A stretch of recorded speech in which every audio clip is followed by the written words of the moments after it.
शिवसैनिकांचं दैवत म्हणजे बाळासाहेब ठाकरे. बाळासाहेब ठाकरे यांचं अंतिम दर्शन घेण्यासाठी आपण पाहू शकता की किती मोठ्या प्रमाणात शिवसैनिक इथे जमलेले आहेत. आत्ता ही महायात्रा शिवसेना भवनाजवळ आलेली आहे. शिवसेना भवन म्हणजे बाळासाहेब ठाकरे यांच्या राजकीय जीवनातला सगळ्यात मोठा वापर. सूर्य बिछड़ता है क्या कभी बिन बाती दीपक जलता है.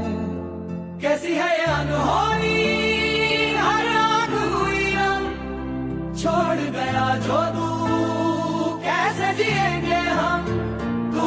बाळासाहेब एक झंझावात मराठी मानाचं वादळ. आज हे वादळ शांत झालं. शिवसैनिकांना दिलं. अनेक शिवसैनिक बाळासाहेबांचं शिवपुतळ्यावर आजचा दिवस वेगळा होता. प्रत्येक आपल्या दर्शन करायला इथे अंतिम दर्शन करण्यासाठी शिवाजी पार्क